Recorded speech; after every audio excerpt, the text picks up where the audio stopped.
Everyone, my name is Altaf, and today I'm gonna just discuss the difference between Android and Ubuntu Touch, two operating system from same river. Like you can say, yeah, that's pretty much now river.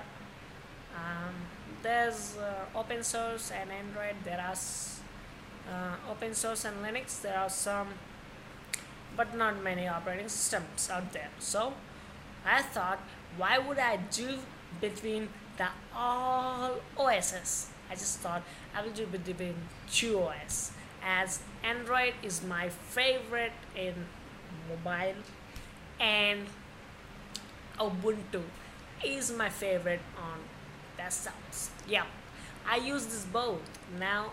Right now I'm shooting with my phone. That's Android, and I edit on my Linux. That's Ubuntu. I'm a big fan of this too. So I thought I will definitely test between I'm a fanboy of this too. So let's take and test who's best. Yeah, I don't think if anyone lose, I would just decrease my fanboy type against them. No, that's nothing. I'm definitely a big fanboy of these two companies operating systems. Okay, so guys, if you like my today's video, please give a thumbs up rating and please subscribe for more videos like this. This is just a demo video which I'll be telling you right now, and the full video will be in a week or two. So please hit the like button and subscribe for more videos. Okay, let's speaking of this whole part, let's just jump into Android versus Ubuntu Touch. Okay, this Android is something a very great operating system. Right now, it's the world's first topmost operating system used around the world. Yeah, that's something like 80% or something, and there's only very few of other OSs. And Android is in the last position. Ubuntu is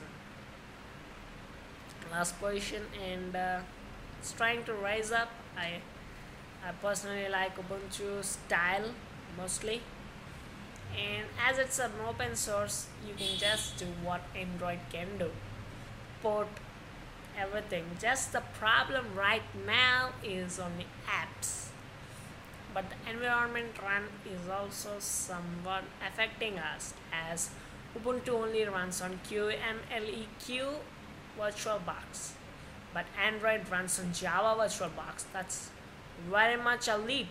Yeah, Android runs on VirtualBox, that's to Java, but whereas Ubuntu only runs on this. Don't know, I've never heard that name before. Yeah, the difference is the Ubuntu VirtualBox is not that effective as Android, so apps are very much good better on this.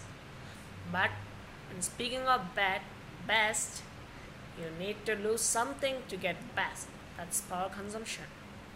Yeah, the next point is the power consumption. Ubuntu uses less power consumption than Android. Yeah, that's true. As Java VirtualBox is not directly a low level language, that's more complicated than C language, as that's just the basic fact. So when decoding that thing into a binary language, that takes a little bit of time and a little bit of power. Mostly time doesn't matter in these cases, as the processors and everything are rock solidly fast. So power consumption. So little power consuming more than Ubuntu. But Ubuntu, as it's not a binary language, but not as complicated as Java language. So a little bit less power consumption. But the quality on apps differs. Yeah, that's true, quality of apps. But I've just interviewed some Nexus guys using Ubuntu on their phones. They complain that there are huge power draws, and battery drain is very much. That's actually a port.